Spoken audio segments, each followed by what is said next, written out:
Hello students, welcome back to our online class. So students, take out a social science book. Today we'll start a new chapter, that is chapter number 5 of history, the age of the Vedas. All of you must have heard about the Vedas. Written over 3000 years ago, the Vedas are one of the earliest literary sources available to us. The period during which they were written is known as the age of the Vedas. Now these Vedas have been written about 3000 years ago, and those periods were called the Vedic period. Clear? And these are the literary sources. Okay, that means it is written. The word Veda means knowledge. There are 4 Vedas. Okay, now there are 4 kinds of Vedas. Number 1 is Rig Veda, Yajur Veda, Samaveda and Atharva Veda. They contain hymns in praise of various gods and goddesses. Hymns means like the song we used to sing for God, isn't it? Like bhajan type. These are called hymns. These hymns were recited and passed from one generation to the next until many centuries later they were finally written down. Now what happened? These hymns were written in the Vedas. Since the Vedas are our main source of information, the period from 1500 to 600 BCE is called the Vedic age. So, during the period of 1500 to 600 before Common Era, this period was called the Vedic age, because these literary sources are followed in those ages. The Rig Veda is the oldest Veda. It was composed about 3500 years ago. It is divided into 10 mandalas or books and contains 1028 hymns. Now this Rig Veda is the oldest Veda, okay, which is 3500 years old. And do you know what it contains? It contains of 10 mandalas. That means mandalas means books. It contains of 10 books. Just imagine, that means Rig Veda has 10 books. And it contains 1028 hymns. That is the songs of our God, like bhajans. These hymns are in praise of different gods such as Indra, the god of rain, storm and war, Agni, the fire god, Varun, the sky god, and many others. So these hymns contain the praying of the god Indra, Agni, Varun, okay, and many other gods. The hymns were composed in Vedic Sanskrit. So these the writing in the Vedas was in Sanskrit. Priests recited these hymns and students were expected to memorize them.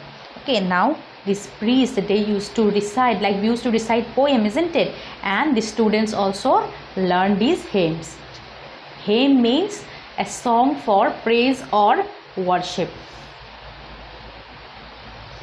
Now, archaeological sources. Archaeological remains of this period have also been unearthed. That means during that period, the archaeologists have found many remains, okay, many remains excavated which prevailed during that period. Excavations at Hastinapur and Archaeological have yielded a type of pottery known as the painted greyware. Now do you know what Hastinapur? So in Mahabharata, this Hastinapur is a very common one, because all this Mahabharata is all about Hastinapur, isn't it? Now Archaeological, okay, now excavations have also been done in these 2 places, and many pottery have been found. Now this is the type of pottery they found in these places. Okay, this is that pot is called a painted greyware pot.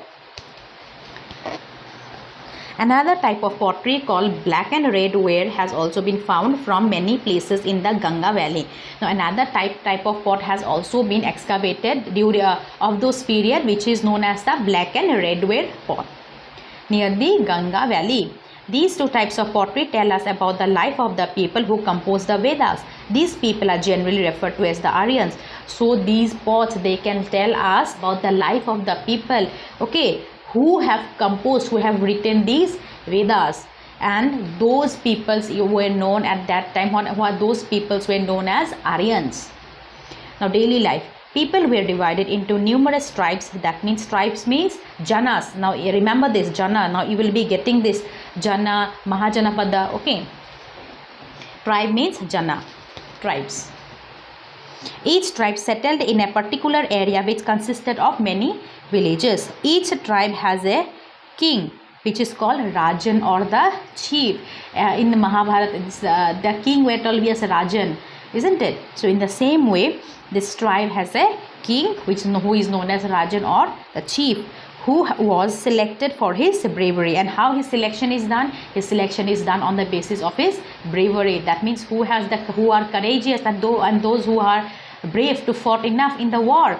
So these become the king. These kings were not like the king of later times, means that these kings are not the king like of the later times, like the Mughal kings, isn't it? They did not have huge palaces or large armies. Now these the Mughal emperor, they used to expand their territory and have many rulers, okay. But what happened, these the Janas, okay, the king of the tribals, they are unlike the Mughal emperors, because they does not have soldiers or territories.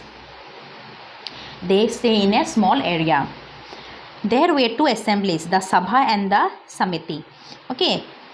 So now we have the legislature, isn't it? Legislature and now we have the Lok Sabha, Rajya Sabha, isn't it?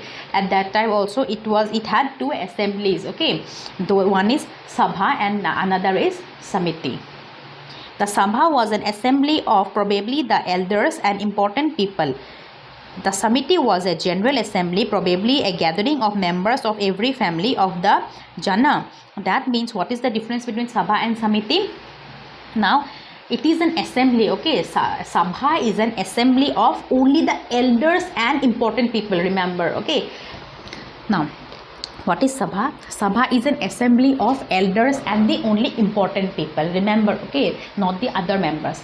But Samiti is a gathering of members of every family. That means it is common, it is for the common people. Now what they used to do in Sabha and Samiti, okay. The Samiti was a general assembly, probably a gathering of members of every family of the Jana, that means every family of the tribe.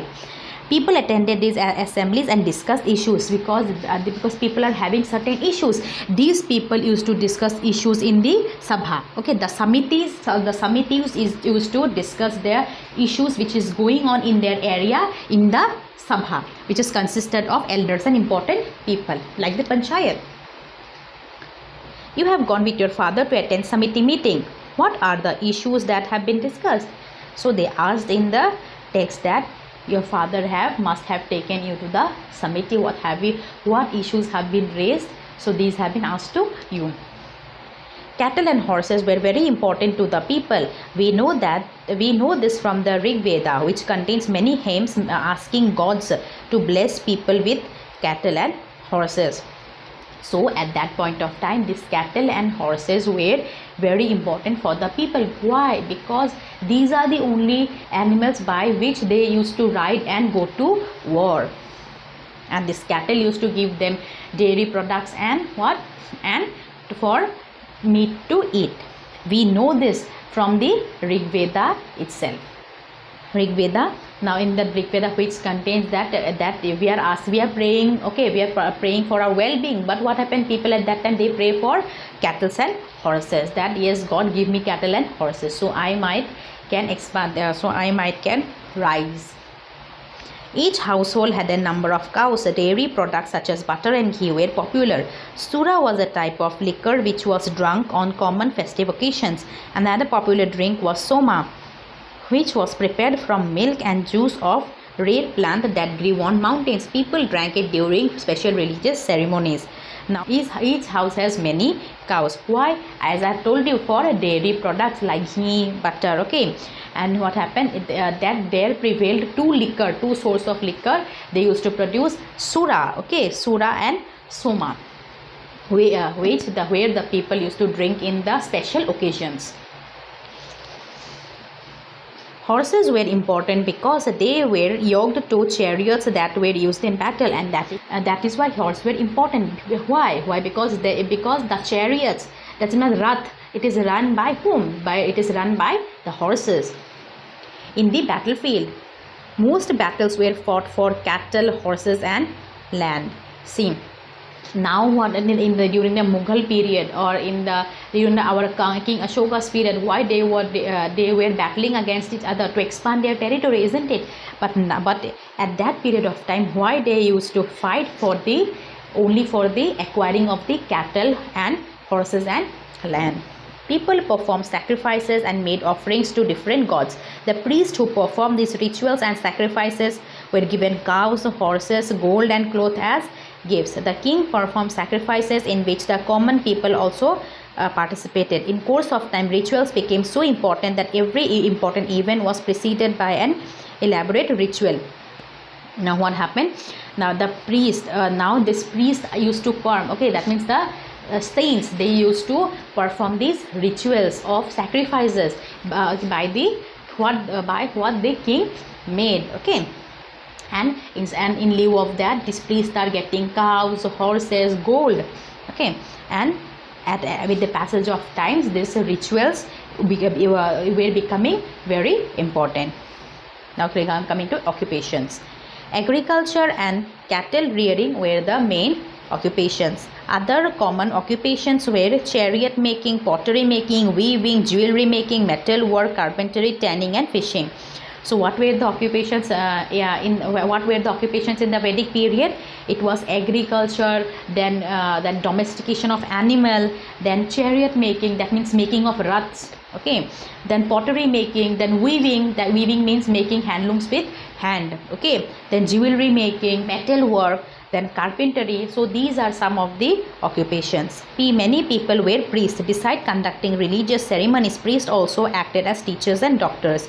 Now, as I've already told, that these are the priests are the persons who performed rituals and sacrifices, isn't it?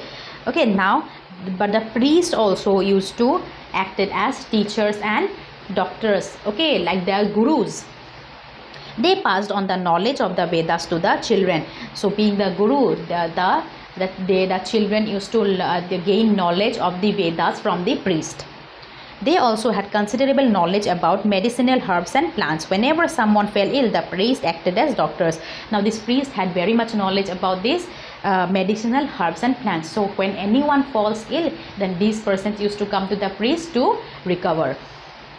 Ornaments of gold, silver and other metals were worn by both men and women. The Vedas also make reference to footwear.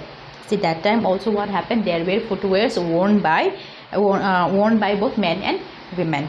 Okay, so children, in the next class we shall proceed with the rest of the portion. Okay, till then, thank you.